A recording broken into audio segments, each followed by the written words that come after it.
Hey everybody, this is Glenn. I'm doing a voiceover today because I want to talk about Clash Royale League. Given the announcement about the 2024 season and after reading the news a few days ago, I'm very concerned about the esports side of Clash Royale this year. I'm going to share some thoughts on what has been announced or lack thereof, as well as things I want to see happen this year. There's still a month before the action kicks off, so maybe there will be an opportunity to change things up. So let's have a chat about Clash Royale League. And if you're new to the channel, be sure to like button, subscribe button, and all that good stuff so you will know when new videos are coming. Okay, let's get into it. As someone who has followed Clash Royale esports for the past few years, the initial 2024 announcement was very disappointing. As of me posting this, there is no announcement of prizes, and the only real takeaway is that only 8 players in the end will compete for the World Championship. But let me back up before getting to those 2 points. I started following Clash Royale esports in 2018 when the way to watch the games was vertically and the league was set up in a team format. I stayed up late to follow as much of the World Championship being played overseas. The team format was okay, not great, but I still watched in 2019 and even attended the World Championship in person in Los Angeles that year. I think many Clash Royale fans know where they were when they watched the incredible 1 HP moment by Surgical Goblin. That was the precursor to Team Liquid eventually winning the title. Martin trying to get Graveyard on tower. Poison gets down. 784. 1 HP. 1 HP. At the most important moment, and they are going to the grand final. 1 HP. My 1 HP. Poison down. Snowball. As someone who's been to competitive gaming and esports events for almost 20 years, for a lot of much larger scale games, I still believe, to this day, that the CRL 2019 World Championship is the greatest esports event I have ever attended. After the 2019 World Championship, I fully believed Clash Royale esports was going to work its way to becoming a high-tier esport, not on the level of, say, Counter-Strike or League of Legends, but definitely on an upward trajectory to be up there with the esports on the next tier. Then 2020 happened, and yeah. But Clash Royale is unique in that the game really isn't dependent on in-person events. So the league adjustments made in 2020 and 2021 I thought were necessary and for the most part done good enough just to keep things floating along. It was almost as if 2022 was going to be the relaunch year, with 2023 the year where things would finally go back upward. But 2022 was weird in that qualification was based somewhat on community events hosted by big name content creators. These community events allowed scrubs like me to have a better shot against the top players. I even got to play against a top player. I got my butt kicked, but that's another story for another time. Anyways, Mohamed Light won the 2022 World Championship after finishing in second a year earlier, and his moment at the top really seemed like Clash Royale esports was back on track. The 2023 season format, at its core, was the type of foundation that the league could just rest on for a long time. There were 7 monthly qualifiers, 2 qualifiers from China, and 7 other wildcard entrants. For each monthly qualifier, it starts with the end of season monthly ranking, where the top 1,000 players get the right to compete in the first qualifying stage. Those 1,000 players, and usually it's a bit less because some players have multiple accounts, play a day's worth of Swiss format matches to qualify for the top 32. Those 32 are then split into groups of 4, and then everybody plays group matches. The 8 group winners then play in a double elimination bracket to determine the automatic qualifier. To win even one of those monthly qualifiers takes tons of dedication, concentration, and skill. And then this process gets repeated until all the qualifiers are played out. Thousands of players battling for 16 spots, all trying to become the world champion. It's the right amount of filtering. So that's why going from 16 world championship qualifiers in 2023 to 8 for the 2024 season is so baffling. The way to win one of the automatic qualification spots has not changed. The road to a qualification spot did not get harder through the rule set, instead it's by decreasing the volume.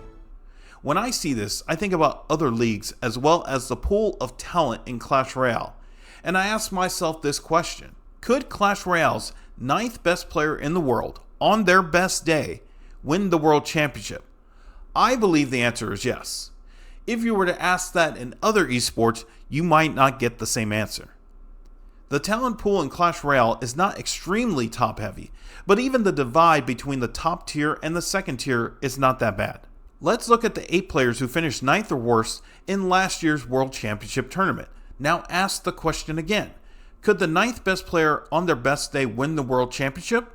They didn't here, but the gap between them and the other 8 is not that far off. Let's use the 2023 point system to see who would have qualified if there were only 8 spots available via 5 monthly events. We do get the 2 finalists in Mugi and Pedro, but there are a lot of great competitors who would have missed out.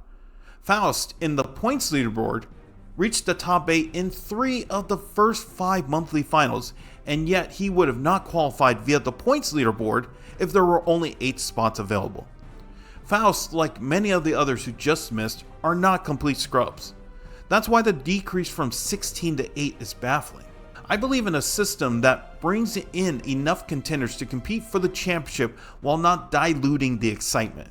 Given the monthly format, where players have to survive a gauntlet, 16 spots is good enough. 8 is too small of a pool. I can see it now. An elite player is going to miss out on qualifying for the 2024 World Championship because he or she did not get enough points to qualify, and there's going to be massive outrage that this happened. Maybe it's Faust. Maybe it's your favorite player.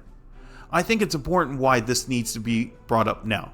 The second issue, and this might be small right now, is that the prize pool was not announced. In 2023, the second sentence of the announcement was that $1.3 million was going to be put up as the prize for the whole year.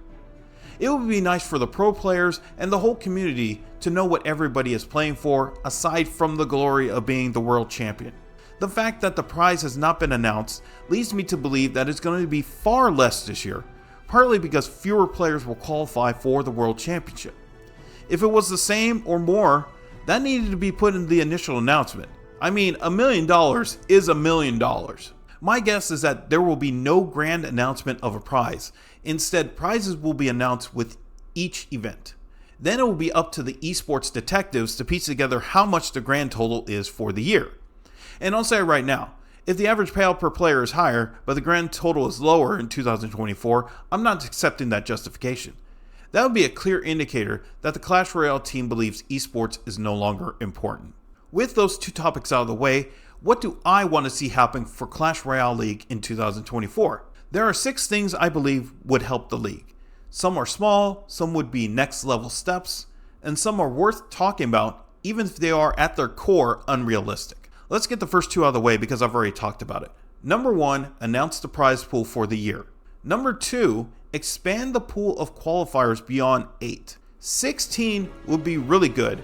It does not need to be more than that, but it definitely needs to be more than 8. Now you might wonder whether this would require a change in the format. It would not. The extra players would come from the point system, and perhaps a second player from China would earn one of those slots. Number 3, change the order of how the brackets are run. Currently, Clash Royale League is the only esports league where winners final and losers final are run in consecutive order. As we have seen with fighting games, the loser of winners final who has to play in the next match immediately are heavy underdogs, going from a slightly under 50% chance to win to less than 30%. The counter argument is that Mugi won the world championship in this specific scenario, but we should not use this as justification. Nobody should be forced to play immediately after a loss at any point in the bracket, especially with so much on the line. The stats in other esports proves how cruel this specific element in the format is. And with there being only 5 qualifiers, this is extremely important. Number 4, I would like to see another person join the English commentary team.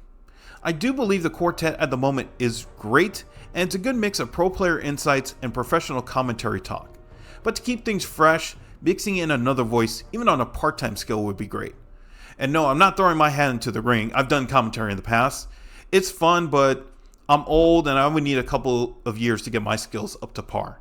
Maybe ask a major content creator to be part of some of the segments. I don't know, maybe ask Shane or Ash or Sir Tag or OJ, or find an up-and-coming star to give their thoughts here and there. Number 5 is a tricky one, but would be awesome, and that's to have different viewing options. There was something Clash Royale did early on in its esports life that caught my attention. I mentioned earlier, they broadcasted the games vertically.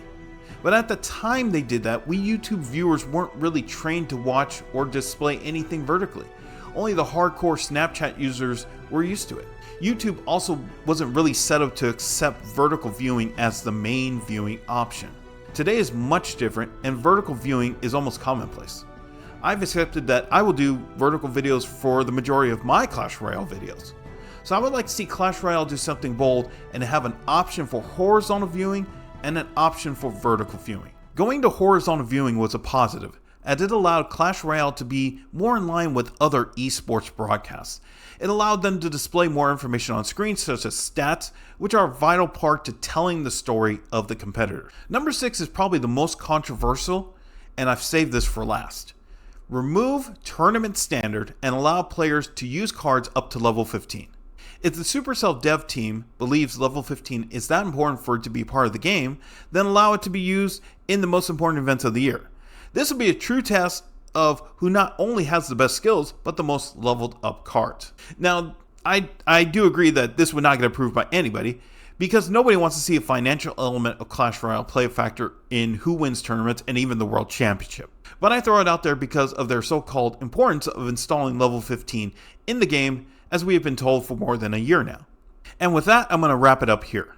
Clash Royale esports being back for another year is great, but there are still many questions to be answered, and I hope some elements do get changed before the season kicks off in a few weeks.